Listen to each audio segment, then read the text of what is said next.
being the opposite of social media famous, I don't really care how you landed here, whether it was via kangaroo dispatch, a rocket ship, or you just glibly landed on the page.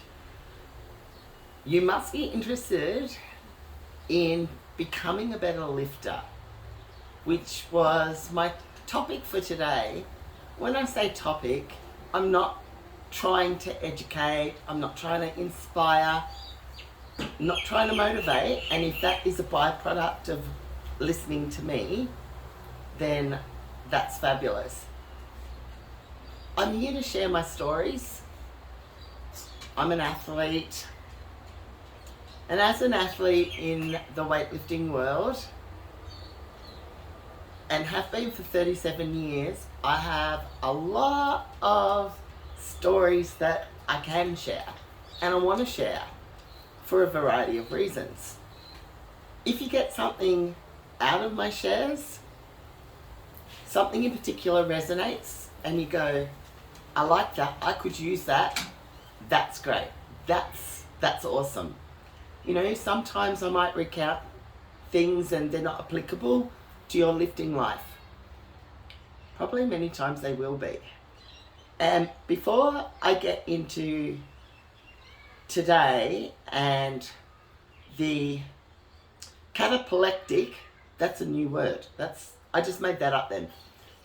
This cataplectic goal that I've come up with and why it's amazing and how the hell I'm going to do it, I've got to tell you a story. It's a brief one. I won't deviate too long. My voice is not normal. And I'm holding tissues, and I've got a box of them right here, and I've got a glass of water, and I'm holding a notepad because when I talk to the camera, I think of all these other ideas that would make good videos. So I've got a memory like a sieve. Anyway, I just got to recount that last Tuesday was my birthday. I turned 55. And I haven't had COVID, and my mum is 75, and her and her husband Lovro, they isolated very early. This is quick, I promise. And anyway, consequently, right up until Tuesday, I hadn't had COVID. Tuesday, on my birthday, as mum's walking me out, we will get the occasional visit from my little fellow Rolo. Come here, buddy. Let the viewers see you. Nope, don't want to, not yet. And she's walking me out the door and she said, darling, how many immunisation boosters have you had? And I said, 3. And she said, there's another strain, you really should go and get blah, blah, blah. And I said, Mum, I'm just not going to get COVID. Off I waltzed. Now, I trained a client at 11 a.m. that day, and I won't put her name into the shit, but she's a nurse. And after her, I finished training clients and I was off to play, you know, birthday and all. So I get a phone call that night and she says, Ing, I tested positive for COVID. Awesome. I went, okay, no worries. I'm not worried about it. I won't get it. And everything was just fine until Friday night. And as I went to bed, you're 55, right? Me. You kind of get a little bit of intuition. I knew, nah, this is not a cold. I have got COVID. So, sure enough, tested Saturday morning. Took all of 10 seconds for it to flick to positive. So that's why I'm sick. But that's not why I shouldn't do a video. So, I tell you a little story. I actually had Hook Media follow me around for about 18 months. In 2017 and 18, and they were going to do a documentary on me. And the doco was about my march to a potential goal of 600 total, which no 50-year-old has ever done. And I'd been invited to compete at Kern in San Diego. So, we set it, well, I set it as a goal, and they wanted to follow not just that, but they wanted to explore my life a little bit because apparently it's not as boring as one would think. This like random Aussie from Corio, very low socio-economic area in Geelong. Not that I knew that when I bought the house, but that's Ingrid. I don't research housing prices. Mum just says, found a house, do you want it? Yep, okay. And she signed it for me, and there I was. Anyway, so that's Corio. And Corio Village, my local village centre, I call Feral Village. So who the fuck would want to watch a documentary on me? Well, little secret. We even had footage from Steffi Cohen and Arnie. Yeah, Arnie, as in Arnold Schwarzenegger, for the doco. But it didn't happen. We didn't have an ending because COVID hit. And that was the end of that. And that was the crux of the doco. Anyway, let's fast forward to March of this year. Okay, so I don't know what it's like to be beaten in powerlifting. No idea. Wouldn't know the first thing about it. 23 competitions, 23 wins. You'd think that that was like something to be really happy about. Well, as an athlete, I'll let you know how I felt about it. The first 16 or so wins were good, and then it got frustrating, and then it got depressing, because sometimes I would train for up to a year for a specific comp, and I don't get on social media and try and see who's doing the comp or whatever. And what would happen is that sometimes there would be a second place getter who could be up to 100 kilos behind my total. And that is not disrespecting them one iota. Don't spin it like that. Let's spin it that Ingrid's egotistical if you have to, which I'm not either. And if you can't tell that, then I don't know. You're not a good judge of character. It's just, they're the facts. And as an athlete, you want competition. Like, truly, you do. So, when I won Pro Raw in March, which to me was kind of the last thing that I really, really wanted to do, understand I hadn't taken a break from weight training for 37 years. I would take a week off, I would do lots of deload weeks, all of that. But I'd never taken this amount of time off. And I trained 7 times between March and last week. This is the problem. And this might help you if it's your problem too. I just couldn't find a goal. Now, it's easy to find some kind of goal. Whether it's put X amount of weight on one of your 3 lifts, or 2 of your 3 lifts, or 3 lifts, or do X, Y, or Z competition, or travel overseas and do X competition. And I could have done any of those. But I knew in my heart of hearts that none of them would compel me to make behavioural changes that I've slipped into since Pro Raw. Now, to give you some idea, you really need to understand this. I have started up another business as well as the Ingrid Barclay Fitness, something very exciting. And I've also developed my staycations. Cut a long story super short. What that's meant for 2.5 years is I've been up 20-hour days, 7 days a week. Let me repeat that. 20-hour days, 7 days a week, including my lead up to Pro Raw. Now, that has meant far too much caffeine. It's not been good. My sleep is shot, absolutely shot, and I wouldn't wish it on anyone. And what it's led to is that my sleeping hours have basically been between about 6 a.m. and 10 a.m. in the morning. So that's been my pattern. And I've been at my most productive between 11 p.m. and 4 a.m. So, this business of not having a goal, and most of that was at 54 because I turned 55 a week ago, has been deeply troubling. Anyway, I decided that I would change my house around.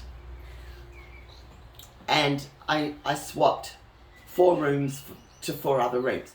So, you know, for example, the stereo system went from the lounge room into the media room. What about that, hey? And things like that. And as I was changing my furniture around, out of freaking nowhere, like,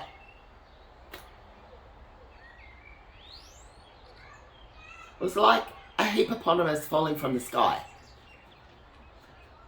And I'm in the hallway and I'm dragging a double bed base by myself. And I've gone, fuck. That's the goal I want. And I'll tell you why I want it. And it was, I'd never even thought that it was possible. So, like, it didn't even enter my paradigm. Why not go and get the fucking 600? I was 50 at the time. I'm 55 now. So many people watching this will just go, Ingrid, that's fucking impossible. And it might be. But here's the thing. Rollo's threatening to blow over the tripod. But if you came up here, everybody would see you. Do you want to see my dog? He's really, really cute. Come here, Rolly. This is Rollo. This is Wolo. And I call him Buddy sometimes. Like, and I go, Buddy Wolo, Buddy Wolo. So it's all in the baby talk, isn't it? Buddy Wolo, Buddy Wolo. He's beautiful. He's a staffy. So, if you don't like dogs, please unsubscribe from this channel. Like, we just totally, I'm afraid, we can't be friends. And I'm pretty serious. Anyway, the reason why I knew it was then and there the right goal was because over 2 years, I've been increasingly concerned about my sleep hours. And then over the last 6 months, I've told my family, remember that 20 hours, 7 days a week? It's literal. I did not attend. My family lived 5 minutes away. I did not turn up for Christmas Day last year or the year before. It's been 7 days a week. And I said to a doctor, I think I've got an addiction to my work, which you would think is easy to break. No, it's not. I have been compelled to be attached to my computer. And so this is what happened when the goal magically, and sometimes, like if you're sitting here going, well, how do I find the goal? You know what? Sometimes you can't manifest it. Sometimes you've got to allow yourself the space for the goal to find you. And I guess that's what happened with me. I'm not saying that that's the best way to goal set. I'm saying it is a way, and it's a way that just worked fortuitively and via this strange world of ours for me. So within 2 hours, I made the biggest boss move that I've made in 2.5 years. And I contacted all my in-house clients and I said, I'm no longer doing afternoons and evenings. And I've told everyone for 2.5 years, I don't do early mornings. No, can't do early mornings. I've not taken, nobody trains mornings with me. In 2 hours, everybody was booked in between 6 a.m. and midday. Okay, that doesn't sound like much of a boss move. Well, I've kind of tried to create a scenario of how I've lived my life. My mum was floored. My doctor was like almost mollified. What brought this about, Ingrid? I want my goal. So how is that going to help my goal? How does a 55-year-old riddled in injuries decide she wants a ridiculous total that I think only 6 to 8 at best girls in Australia at any age, and not over 50, not even over 45, I don't think, or maybe not even over 40. I'd have to check the stats. But why would I get all my clients into the morning? Because to even have any remote hope of getting a 600 total at my age, sleep has to be the number one non-negotiable. It has to be. We all know sleep's important. That's how important. It is my number one success tool in order to be able to achieve what I want. So what this means is that I will spend 8.5 hours in bed every night from now until I attempt this goal. And it's just not a negotiable. I can't guarantee that I will sleep 8.5 hours every night. I can't guarantee that. But at the minimum, I'll be in my bed 8.5 hours night after night. I guess it will probably take me around 18 months to attempt this goal. It could be 20 months, it could be 16 months, it could be 14 months, but I would say around 18. It could go either way, doesn't really matter. So when you set a goal, for me, I've always worked backwards. What are the things, what are the steps that are going to help me achieve this? It's very rarely that you start with, what's my diet and what am I going to eat? That is important, absolutely. But if you don't control your lifestyle, sorry about the voice, the lifestyle choices, habits and behaviors that you're emulating at the time, and if necessary, change them, on the basis that you've got a big ass, fat, hairy, scary goal. And am I scared of trying to get, what it'll mean for me is probably a 230 squat, probably around a 120 bench, so 230, 430, 230, 330, 350, 450, 550, 250 dead. And I don't know if I got that right. I can't think. I'm sick. I've got COVID. Doesn't matter. Or I could go 100 kilo bench, 250 dead and squat. But it won't be because I want to up my bench. That's another story. So do you understand how I went, okay, I have to fundamentally change my life. But any goal that did not light the magical tap dance that my heart began while shifting furniture, going, fuck, now there's a documentary. That's a documentary. 55, I would probably go down in the weightlifting history books like a Jim Wendler, you know, or I don't know, Louis Simmons or a Steffi Cohen or a Cleo Van Wyck. I don't know. Like, you know, it would be amazing, but it's not about going into history books. Well, it's not just that. It's obviously about, you know, my own personal motivation. How else might listening a little bit longer help you? Well, probably by more stories. You know, so then I looked at, okay, you couldn't do that as a lifter without a team. So whether you're just hanging out in your local gym in America, South Africa, Finland, New Zealand. It doesn't matter where you are in the world. If you've got a lofty goal, it could be getting on stage in a sports model event. It could be rocking physique as a male competitor. Come on, you really want to get in those budgie smugglers. Or you might want to do a novice powerlifting event and you live in Tennessee. It doesn't matter.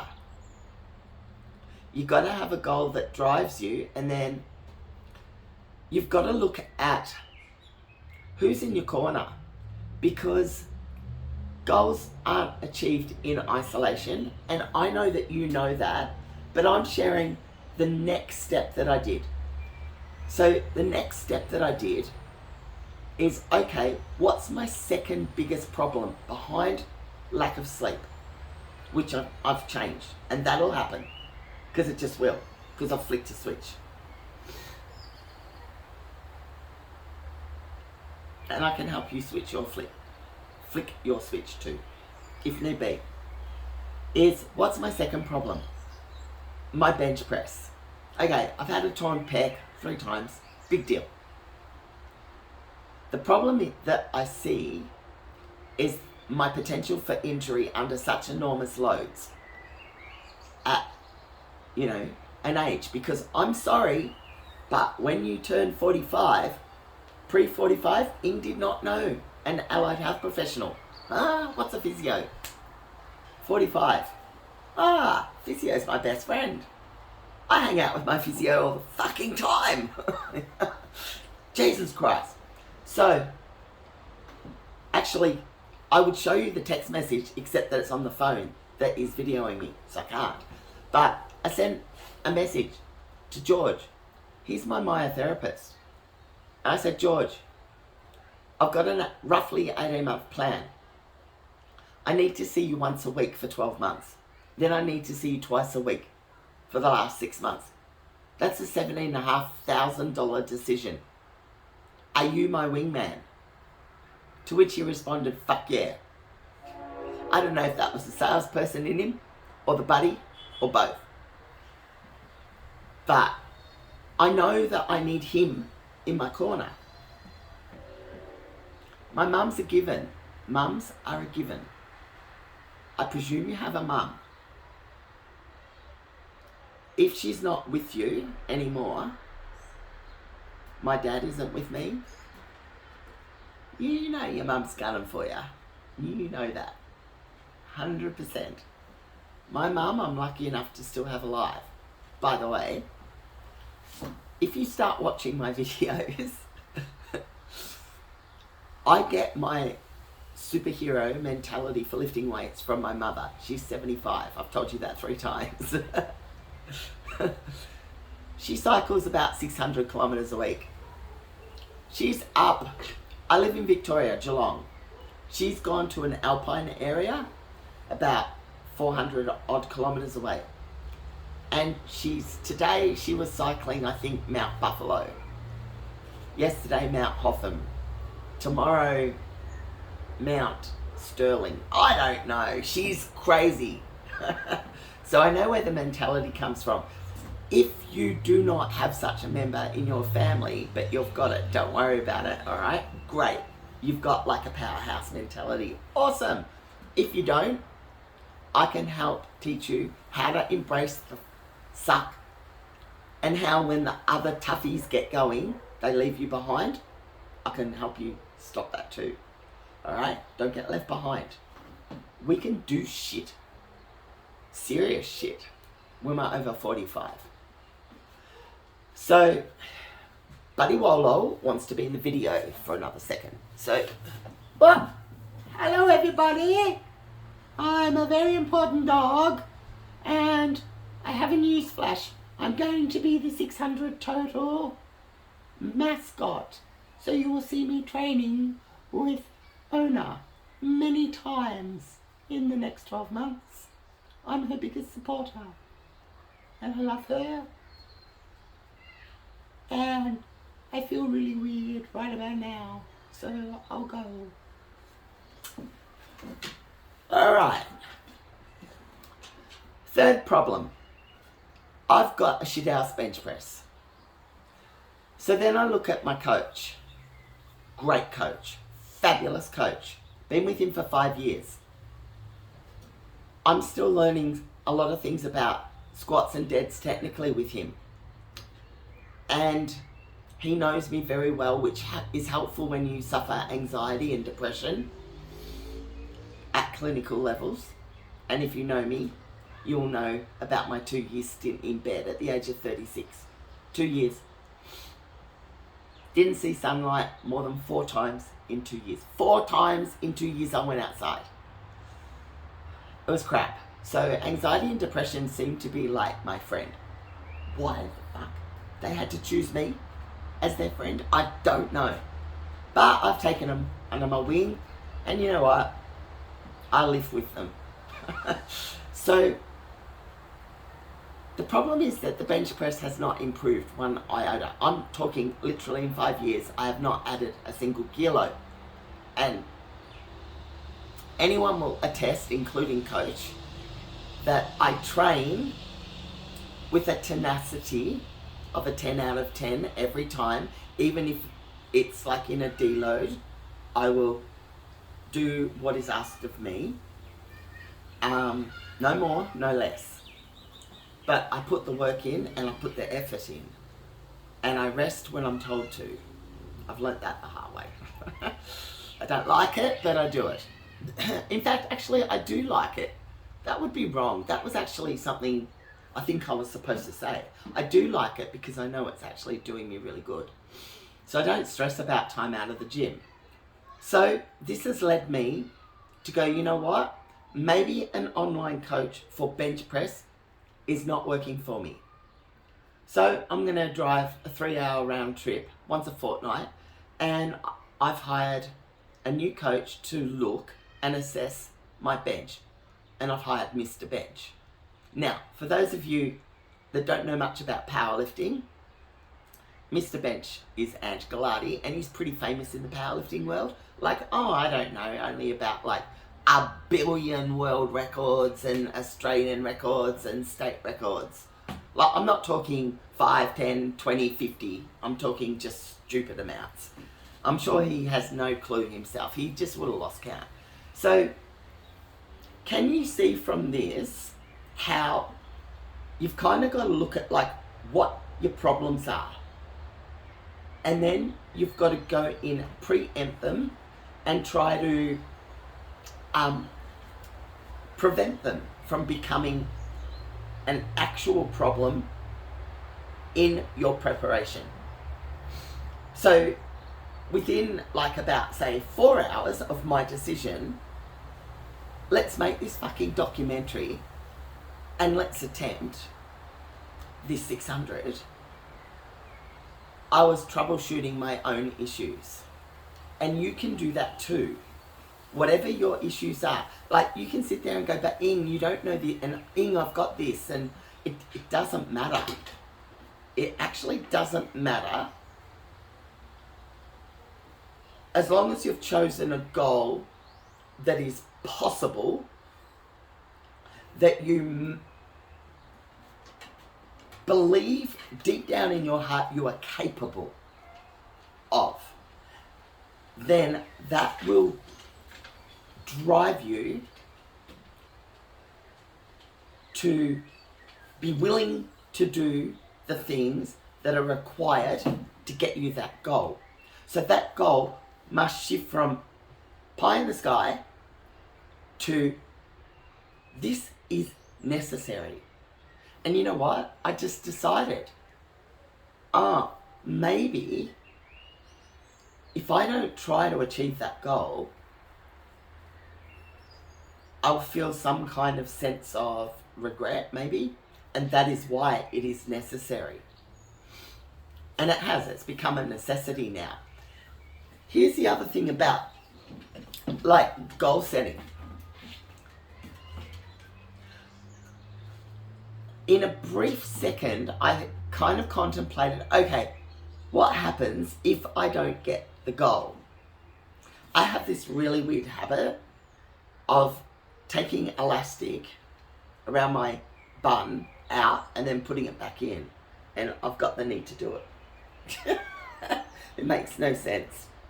And you know what? If you don't want to watch my video channels because I'm doing this, that's okay. I don't blame you. Hit unsubscribe. So,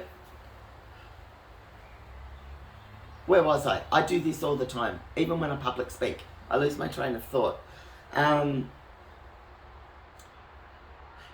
What happens if I don't achieve the goal? Well, I don't go into things thinking about that. I just go in and go, I'm going to get the goal. However, we've got to have a dose of realism, you know, like thinking that, oh yeah, I'm going to go and lift 700 kilo at 55. Yeah, that's just not going to happen. So,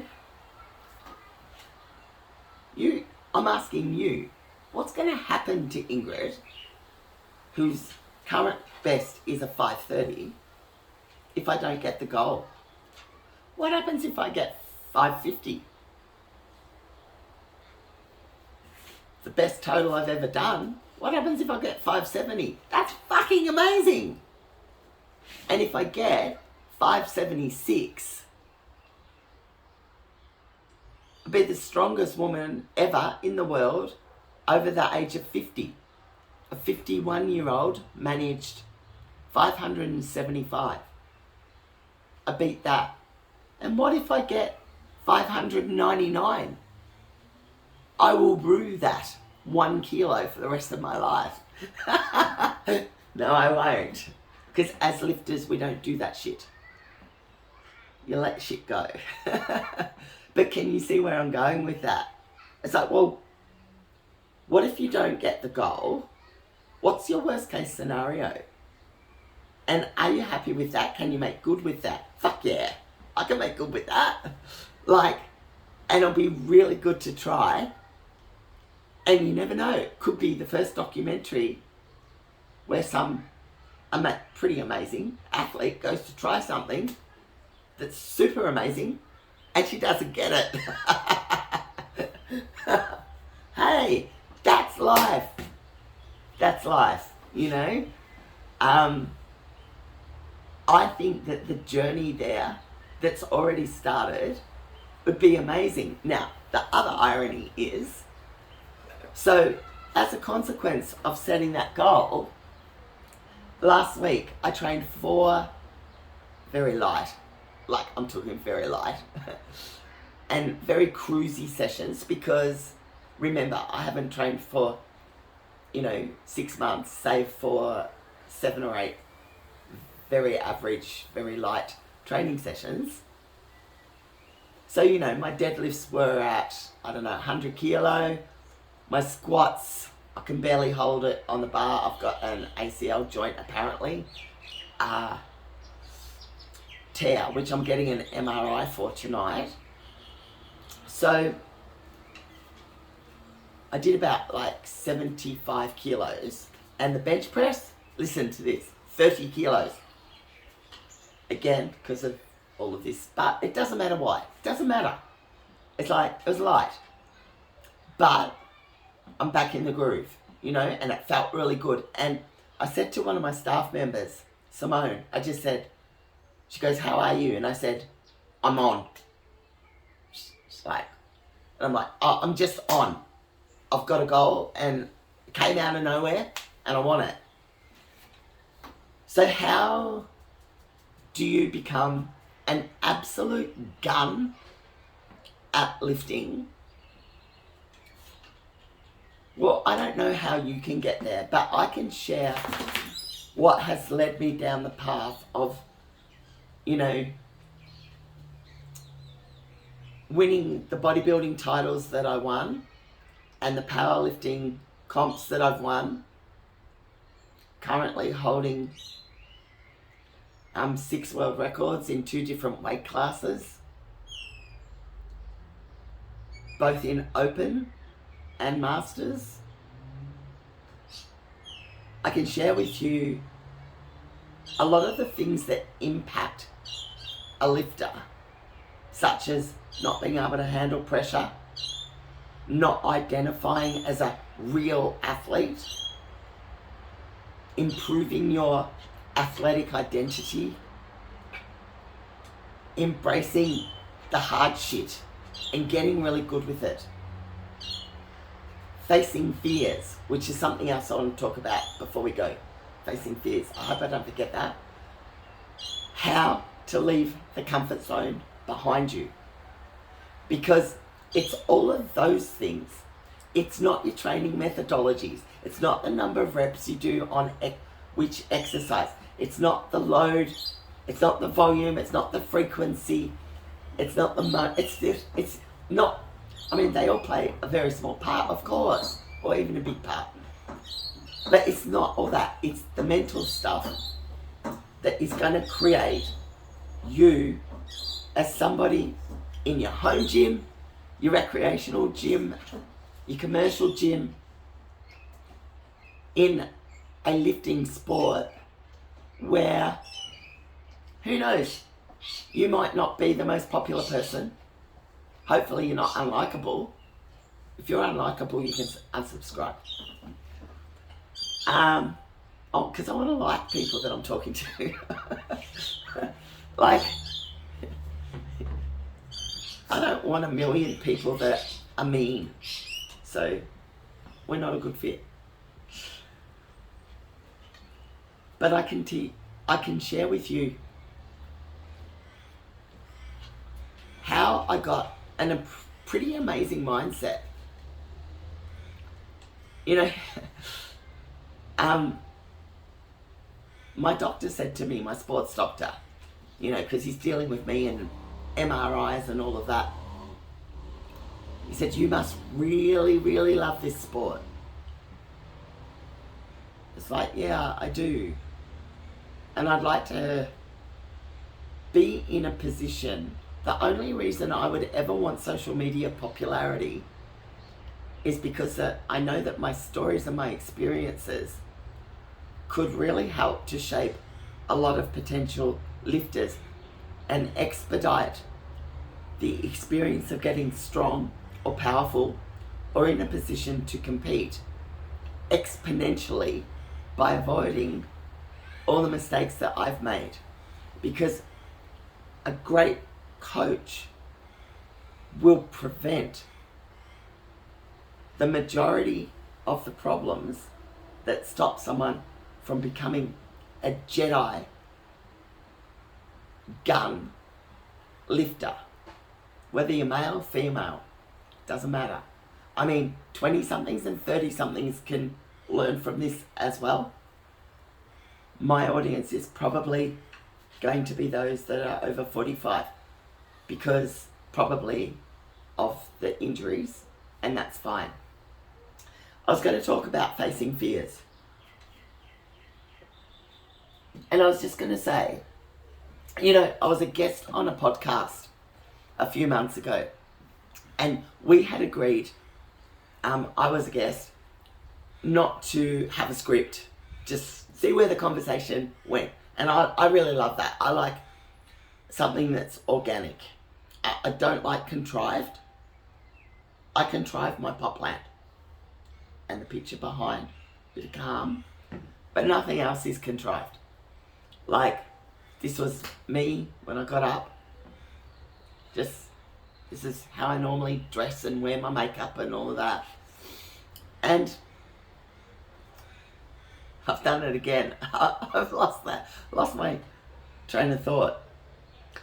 He said, and it threw me a little bit, he goes, but what's the theme going to be, Ingrid? Right before we were about to start, like literally we had seconds before we pressed record. And that really threw me. And I said, oh, okay, hang on. And then I went, taking or lifting that fucking ceiling that we place on ourselves with our potential. Lift the ceiling. Because Ingrid has no concept of a lifting ceiling. What do you mean I can't do X weight? Oh, watch me. Hence why, sure, I outlift most of the men that train at Derrimits where I go. Most, probably like 99.9% of them. It's not an ego thing, I suppose. Although it gives me a lot of confidence, but I just don't have a ceiling. So about facing fears, I had a prospective client email me last night, and one of her responses to one of the questions was something about facing fears. And I was just thinking about it from a coaching perspective, because facing fears is something that we hear a lot about.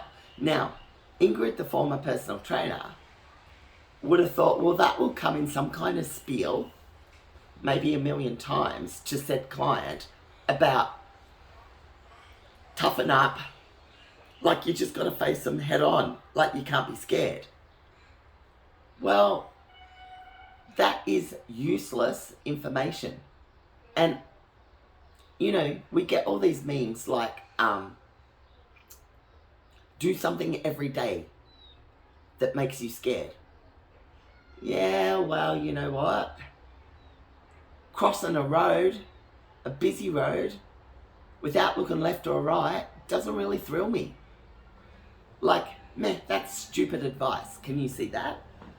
Rather, some of the stories that I can share with you, you will learn from a weight training perspective that you've got to have a playbook on an actual blueprint on how to face your particular fears in the gym. My big fear used to be, I used to do like some static holds in order to help me get used to doing a heavier squat. So I'd get scared about putting 260 kilos on my back. Am I scared of squatting anything that is over 200 kilo? Fuck yeah! You don't think I've got a little bit of trepidation? Deadlift's cool, you can drop the bloody bar if you had to. But the squat, you're under the bar and you're going into the hole. Yes, I'm scared. But how do I face it? And how do I face it? Walking in to get under the bar going, fuck you, bar. I got ya. You don't have me, I got you. It's all about confidence. So you can't just tritely tell someone, get over your fear. I know how, as an athlete, to overcome fears, and it doesn't matter what the fear is. The fear could be getting under a very heavy bench. That's a legitimate fear for a lot of girls. I know how to overcome a fear of a really difficult conversation with your coach. Difficult conversations are a fear. Public speaking is not a fear of mine. Because I love telling stories when it's to do with fitness. So, I'll leave it at that for now. I've got so much more to come, but I'm excited to share, some of my stories with you in the hope that you can take some of them away and apply them to yourself in a lifting playground. It's a wonderful subculture. It's one I've lived in my whole life, and I love giving back to it. And like I said before, that's the only reason that I wish more people would actually watch my shit. Because, I don't have a PhD. I have 4 undergrad degrees, but only one of them related to fitness.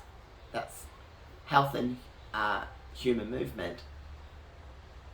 And a couple of postgrad diplomas, a degree, and a master's. So I'm kind of bright, but I don't have a PhD. I'm not a Brett or a Lane. But I have a lot of experience worldwide. And I've trained, my best guess, over 8,000 clients. And that's not a spammy, since my first PT client back in 1988. So that brings just a wealth of application and you marry that with a bit of science, and you become quite knowledgeable. I like to think I am. I'm not the funniest person. I can occasionally be a little bit witty. But it's the stories. So I know everybody nags for a subscribe. Can you hit the subscribe button? Even better, could you maybe share this if you thought it was actually really good, that you got 3 or 4 really valid dot points? If you got 1 valid dot point, I always say if you go to a seminar or you hear somebody speak and you can't glean one thing, it's kind of on you. It's not actually on them. And I'll leave it at that. All right. Thank you for listening. And I look forward to sharing my journey, because I feel like a filly running around in the back paddock kicking up her heels. It's like I've got that really weird thing called mojo back. Yeah, and it's really exciting. All right, bye for now. Bye.